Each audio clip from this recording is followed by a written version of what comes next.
lien qui passe par le mythe de Sisyphe. Et qui passe par le mythe de Cette Sisyphe. pierre qu'il faut rouler.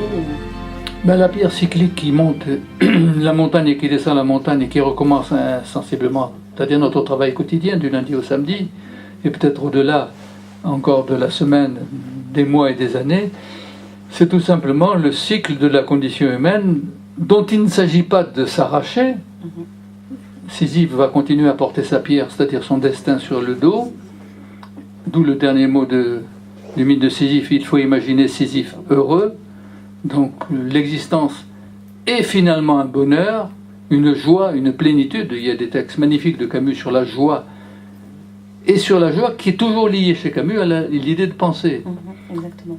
C'est-à-dire penser dans une sorte de, comment dire, de fusion avec le temps qui passe.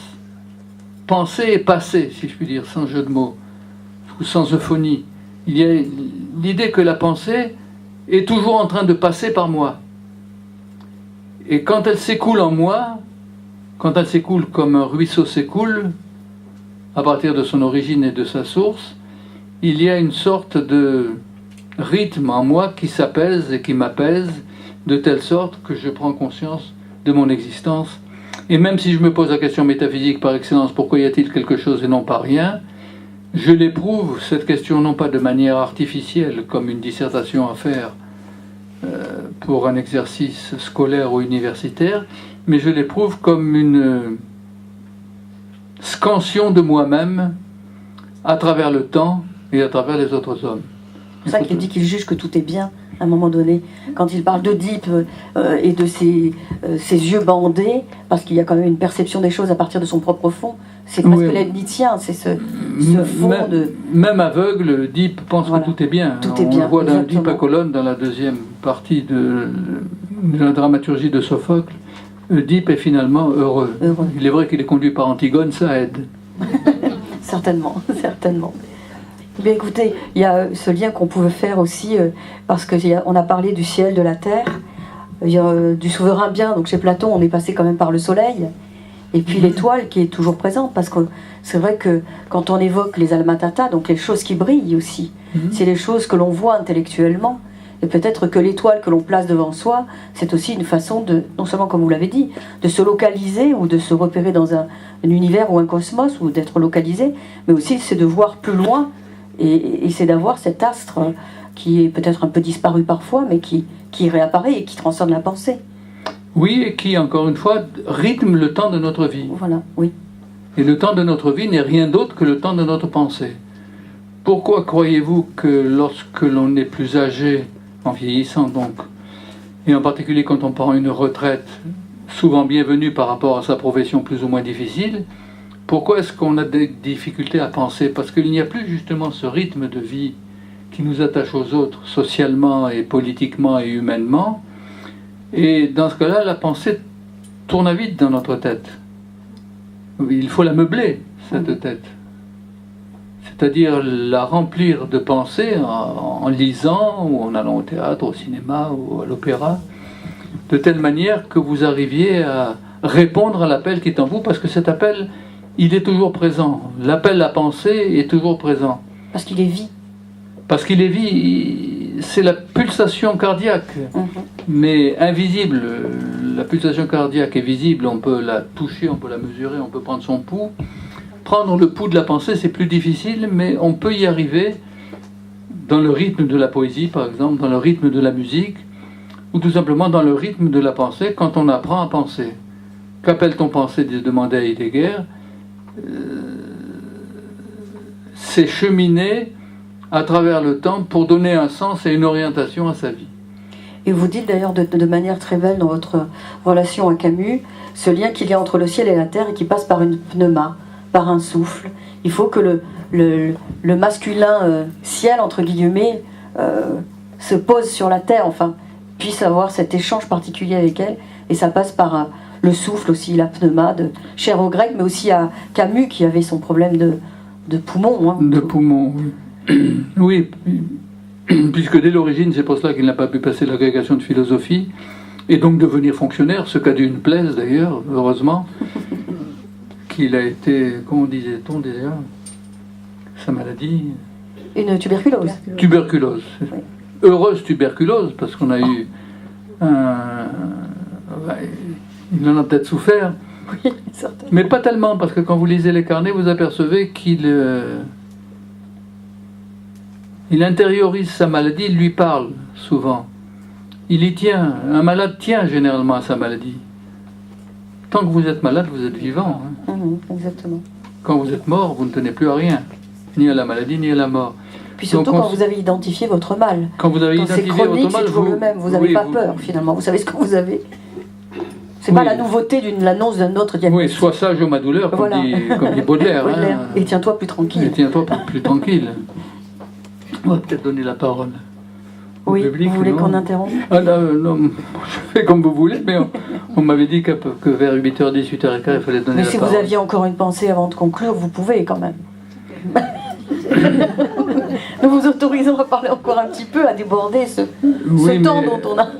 La pensée ne se commande pas aussi facilement. D'accord, j'ai compris, j'ai bien compris.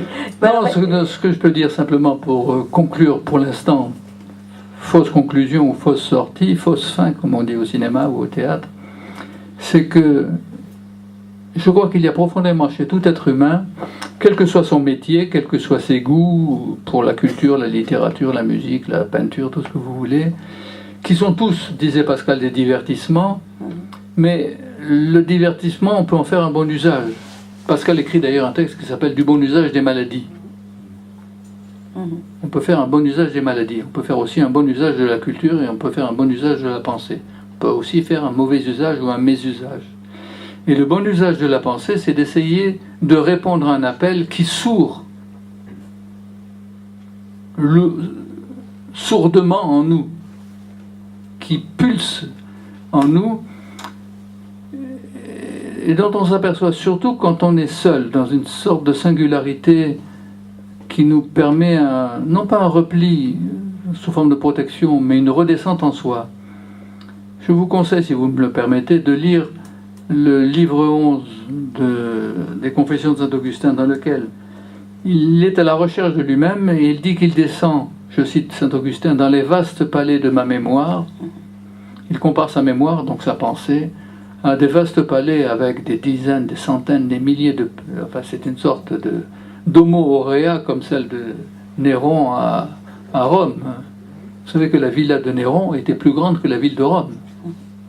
C'était un lotissement absolument gigantesque, qui a été pillé, donc il ne reste que les ruines que l'on voit aujourd'hui à Rome. Mais les vastes palais de la mémoire sont encore plus vastes, puisque les vastes palais de la mémoire sont les vastes palais du temps.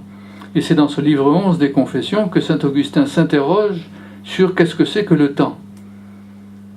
Tous les penseurs qui ont essayé de penser le temps, y compris les physiciens ou les mathématiciens, le temps, c'est-à-dire la temporalité, pas évidemment le beau temps ou le mauvais temps, ont remarqué que personne n'était jamais allé aussi loin qu'Augustin. Quand il dit, en se dédoublant et en faisant le 2 en 1 de Hannah Arendt à l'avance, qu'est-ce donc que le temps? Si personne ne me le demande, je le sais. Si quelqu'un me le demande, je ne le sais plus. Autrement dit, il se rend compte que quand il s'interroge lui-même, si quelqu'un, ce quelqu'un c'est lui, puisqu'il l'écrit, il est seul devant sa table de travail, Augustin. Si quelqu'un me demande ce que c'est que le temps, c'est-à-dire si je me demande ce que c'est le temps, tu, en moi, l'autre je, ne répond pas. Parce que quand je vis le temps, la pulsation régulière du temps, je sais ce que c'est, lundi, mardi, aujourd'hui à Toulon, demain je repars à Marseille, etc.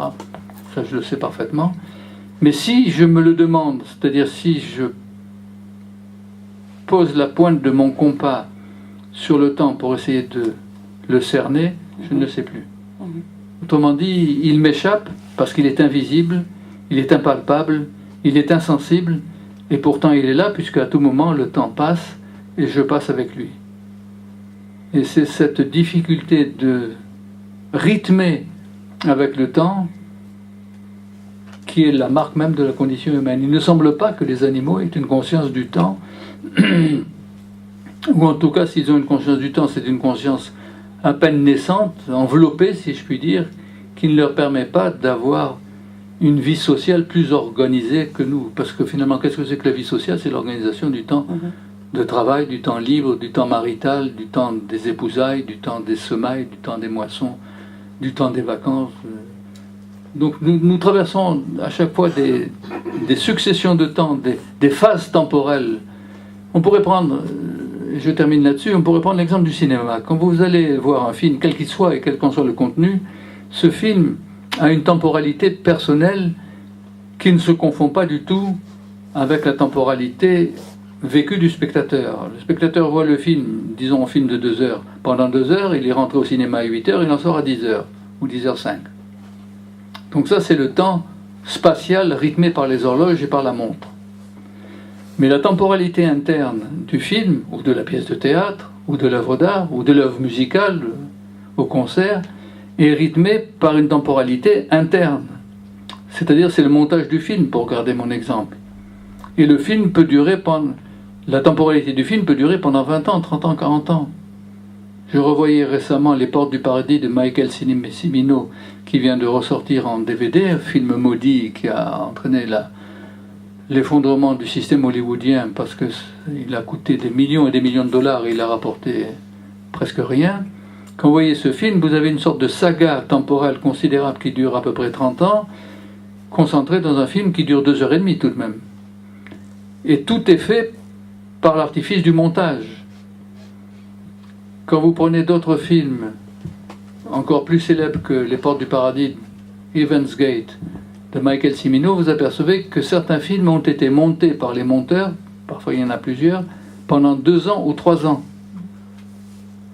Le film lui-même a été tourné sur les plateaux ou à l'extérieur en 6 mois, mais pour le monter totalement, il a fallu 2 ou 3 ans. Il y a des films, Citizen Kane a pris plusieurs années chez Wells. Pourquoi ? Parce que la temporalité interne de l'œuvre d'art est très difficile à rythmer, et quand elle est réussie, elle est parfaite. Elle vous appelle effectivement à penser. Et elle livre son propre mouvement. Et elle livre son propre mouvement. Parce qu'Aristote disait comme ça le mouvement entre l'antérieur et l'extérieur. Oui, tout à fait. Il y a une conscience qui nombre. Il faut qu'il y ait une conscience qui... Il y a une conscience, et la conscience est celle du spectateur. Exactement. Qui rentre dans un autre monde. Ce qui fait l'origine de l'œuvre d'art et l'originalité de l'œuvre d'art, quand elle est évidemment réussie, a fortiori quand c'est un chef-d'œuvre et pas simplement une œuvre quelconque, c'est qu'elle vous permet d'entrer dans un autre monde qui n'est pas simplement un monde de fuite où vous allez au cinéma ou au théâtre ou à l'opéra simplement pour vous divertir et pour oublier les soucis quotidiens, économiques, financiers, que sais-je, personnels. Non, vous rentrez dans un autre monde que Proust, je terminerai comme j'ai commencé par une allusion à Proust, dans son roman, dans La Recherche d'un perdu, appelle les captives divines. Il dit que les œuvres d'art sont des captives divines, car elles sont comme des globes, complètement autonomes, dans lesquels nous entrons et nous les tenons à notre disposition comme elles nous tiennent à notre disposition. Il y a un phénomène de captation dans l'œuvre d'art qui fait que quand nous sommes entrés dans le monde d'Hitchcock ou dans le monde de Fellini, dans le monde de Mozart ou de Da Ponte, nous sommes dans un autre monde qui n'est pas celui-là, mais qui est dans celui-là. D'où la possibilité de nous demander s'il n'y a pas encore un autre monde quand nous sortirons côté cour ou côté jardin. Il y a